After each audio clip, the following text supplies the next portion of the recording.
terakhir, komponen utama dalam pengelolaan pendidikan. Lanjut saja akan dilanjutkan oleh teman-teman. Baik, yang pertama ada definisi wawasan pengelolaan pendidikan. Wawasan dasar tentang pengelolaan pendidikan sangat penting untuk membangun sistem pendidikan yang efektif. Dalam situasi ini, pengelolaan pendidikan berarti memahami bagaimana sistem pendidikan dirancang, dilaksanakan, dan dikelola untuk mencapai tujuan dan misi pendidikan. Dengan demikian, wawasan dasar pengelolaan pendidikan merupakan panduan penting bagi manajer pendidikan dalam menjalankan tugas dan tanggung jawab mereka. Yang kedua adalah konsep dasar pengelolaan pendidikan. Sebagaimana dinyatakan oleh Modifier tahun 1982, pengelolaan pendidikan dapat didefinisikan sebagai upaya untuk menerapkan standar administrasi dalam pendidikan.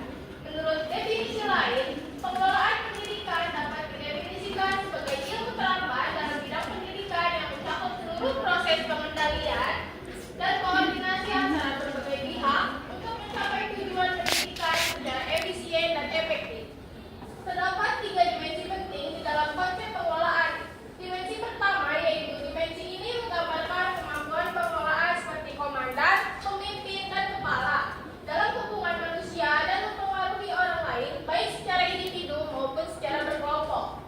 Dimensi yang kedua yaitu menunjukkan bahwa kegiatan yang dilakukan bersama dan melalui orang lain memiliki tujuan yang ingin dicapai.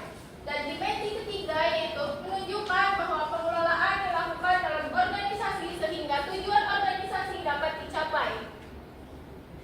Baik, selanjutnya akan dipaparkan oleh rekan saya. Dilanjutkan, yang ketiga adalah landasan dan kebijakan wawasan dasar pengelolaan pendidikan.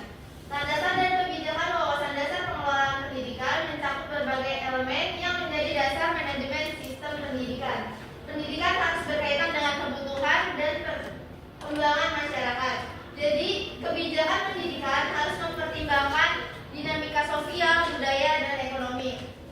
Salah satu prinsip utama dalam pengelolaan pendidikan adalah akses yang setara, yang memastikan bahwa semua kelompok masyarakat termasuk masyarakat dari daerah terpencil dan kelompok etnis minoritas menerima kesempatan yang sama. Sebaliknya, kebijakan pendidikan mencakup kurikulum nasional yang menetapkan materi dan kompetensi untuk semua jenjang pendidikan. Kurikulum nasional juga mencakup beberapa aspek seperti isi, proses, tenaga kependidikan, pembiayaan, penilaian, dan pengelolaan. Yang keempat adalah komponen utama dalam pengelolaan pendidikan. Komponen utama dalam pengelolaan pendidikan yang saling terkait dan berfungsi secara sinergis untuk mencapai tujuan pendidikan yang efektif, diantaranya ada pengelolaan, pengorganisasian, dan pelaksanaan. Selanjutnya akan dilanjutkan oleh rekan saya. Oke, ini ada pengertian dari komponen utama dalam pengelolaan pendidikan. Yang pertama ada perencanaan. Perencanaan yaitu proses perencanaan program berikutnya untuk mencapai tujuan pendidikan. Komponen perencanaan termasuk tujuan, sumber daya, teknik, dan metode dan evaluasi. Yang kedua ada pengorganisasian, yaitu pendidikan melibatkan pengaturan struktur dan proses pendidikan untuk mencapai tujuan yang telah ditetapkan, termasuk struktur organisasi, kurikulum dan materi pembelajaran, metode pengajaran, sumber daya, dan evaluasi. Dan yang terakhir ada implementasi. Implementasi pendidikan berarti menerapkan rencana yang telah ditetapkan. Oke, setelah selesai pemaparan materi dari kami, dari teman-teman sekalian, apakah ada yang ingin ditanyakan? Oke, baik. Kalau nih, Blok 10. nah, sok dulu. Catat namanya dan yang tanya. Nah, ini sempat disebutkan pengertian dari pengertian tersebut berdasarkan salah satu ahli siapa itu ya, sempat disebutkan bahwa pendidikan itu dapat menjadi landasan bagi administrasi dan pendidikan. Kira-kira maksudnya administrasi yang dimaksud itu dalam bentuk apa ya, yang dimaksud dari pengertian tersebut? Saya dari kelompok 12, yaitu pertanyaannya, apa tantangan yang dihadapi dalam pengelolaan pendidikan di Indonesia?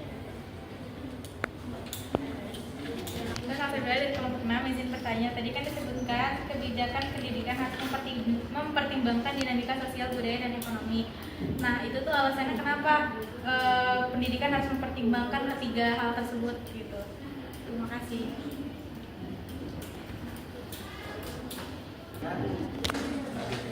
Bertanya dari kelompok A, kan ada 3 komponen pengelolaan pendidikan. Bagaimana jika salah satunya tidak berjalan? Terima kasih.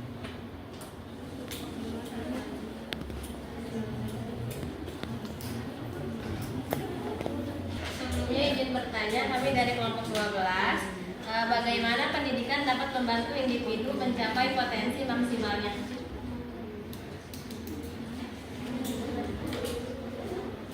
Sebelumnya perkenalkan, saya Siti Hamidah dari kelompok 4, izin bertanya. Itu kan tadi di poin 4 itu komponen utama dalam pengelolaan pendidikan itu kan pendidikan yang saling terkait dan berfungsi secara sinergis untuk mencapai tujuan yang efektif. Nah, bagaimana kalau semisalkan dari komponen utama itu tidak efektif gitu? Oke, sekian. Izin bertanya, saya Nadira dari kelompok 14. Tadi kan di komponen pengelolaan pendidikan itu di bagian perencanaan ada evaluasi. Nah, apa peran evaluasi dan pemantauan berkala terhadap kinerja sekolah dalam proses pengelolaan pendidikan? Perkenalkan, saya Gagal Putri Madrina dari kelompok 2. Mau nanya, ini di bagian konsep dasar pengelolaan pendidikan itu kan ada pendapat dari Muhammad Rifai sama dari definisi lain. Nah, aku tuh mau dengar konsep dasar pengelolaan pendidikan menurut pandangan kalian masing-masing.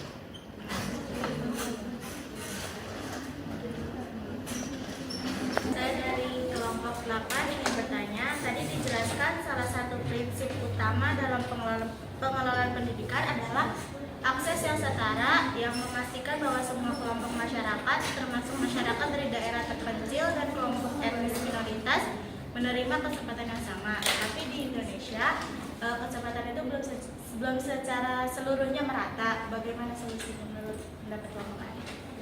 Kenalkan, saya Anastasia dari kelompok 10. Izin bertanya. Dari tadi kan banyak penjelasan ya soal tentang pengelolaan pendidikan. Tapi aku pengen tahu sih sebenarnya dari kalian tuh misalnya apa aja sih contoh model pengelolaan pendidikan yang lagi populer gitu sekarang? Kasih. Perkenalkan, nama saya Nur Rahmaini dari kelompok 5. Izin bertanya mengenai komponen. Di sini kan dicantumkan mengenai komponen utama dalam pengelolaan pendidikan. Tapi tentunya kan tidak hanya ada komponen utama ya, tapi ada juga komponen pendukung. Nah, menurut kalian komponen pendukung dalam pengelolaan pendidikan itu seperti apa? Terima kasih. Saya Muhammad Putri dari kelompok 8. Izin bertanya, Kak, saya mau nanya tentang bagaimana pengelola wawasan dasar terkait pengelolaan pendidikan di Indonesia dan tanggapan kalian terkait wawasan dasar pengelolaan pendidikan di Indonesia tuh kayak gimana sih? Terima kasih, Kak.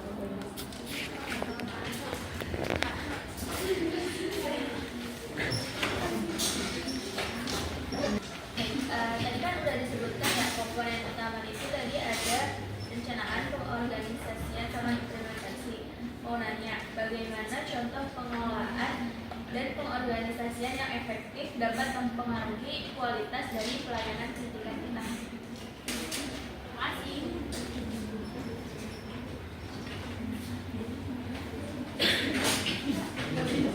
Saya akan menjawab pertanyaan dari teman-teman tadi yang sudah kita pilih. Baik, di sini saya memilih pertanyaan dari kelompok 13, tantangan pengelolaan pendidikan di Indonesia. Tantangan dalam pengelolaan pendidikan itu di Indonesia yang satu adalah keterbatasan sumber daya, contohnya anggaran. Dana pendidikan yang terbatas sering menjadi hambatan dalam menyediakan fasilitas, infrastruktur, dan kesejahteraan tenaga pendidik. Terus yang kedua contohnya ada fasilitas dan peralatan. Ketersediaan fasilitas dan peralatan yang memadai juga menjadi tantangan, terutama di daerah pedesaan. Terus yang kedua, kesenjangan kualitas pendidikan. Kualitas fasilitas dan tenaga pengajar. Sekolah di perkotaan cenderung memiliki fasilitas dan tenaga pengajar yang lebih baik dibanding dengan sekolah di pedesaan yang berdampak pada kesenjangan prestasi dan peluang siswa. Yang ketiga, ada teknologi pendidikan. Contohnya akses dan literasi digital. Kemajuan teknologi yang pesat membawa tantangan dalam hal akses dan literasi digital yang dapat menciptakan pemerataan akses pendidikan. Yang keempat, ada pengelolaan sumber daya manusia. Contohnya perekrutan dan pengembangan tenaga pendidik. Sulitnya mendapatkan guru yang berkualitas dan termotivasi menjadi kendala yang sering dihadapi yang berdampak pada kualitas pembelajaran. Yang kelima, ada perubahan kurikulum dan kebijakan pendidikan. Contohnya kebijakan pendidikan yang berubah. Perubahan kebijakan pendidikan yang perlu berubah dapat menjadi tantangan bagi manajer pendidikan untuk memahami dan mengimplementasikan kebijakan-kebijakan baru.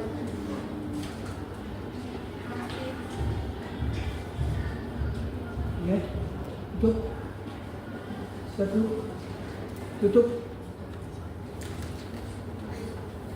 Hah? Pasal lagi? Oh, baru jawab. Dua lagi ya. Baik, saya akan menjawab pertanyaan dari kelompok 6 yang dimana pertanyaannya, kenapa pendidikan harus mempertimbangkan tiga dinamika sosial, ekonomi, dan budaya? Pendidikan harus mempertimbangkan dinamika sosial, ekonomi, dan budaya karena dinamika sosial mempengaruhi interaksi siswa, termasuk isu-isu seperti keagamaan, hubungan keragaman, hubungan interpersonal, dan norma-norma sosial. Memahami dinamika ini membantu menciptakan lingkungan belajar yang inklusif dan mendukung. Faktor ekonomi mempengaruhi akses ke sumber daya pendidikan, kualitas fasilitas, dan kesempatan belajar. Pendidikan perlu menyesuaikan diri dengan kondisi ekonomi siswa untuk memastikan kesetaraan dan akses yang adil. Aspek budaya mempengaruhi cara siswa belajar, nilai-nilai, dan harapan. Pendidikan yang sensitif terhadap perbedaan budaya dapat membantu siswa merasa dihargai dan terlibat, serta mempromosikan pemahaman lintas budaya. Dengan mempertimbangkan ketiga dinamika ini, pendidikan dapat lebih efektif dalam memenuhi kebutuhan mahasiswa dan memfasilitasi perkembangan mereka secara holistik. Terima kasih. Saya akan menjawab pertanyaan dari kawan yang tadi itu katanya Info.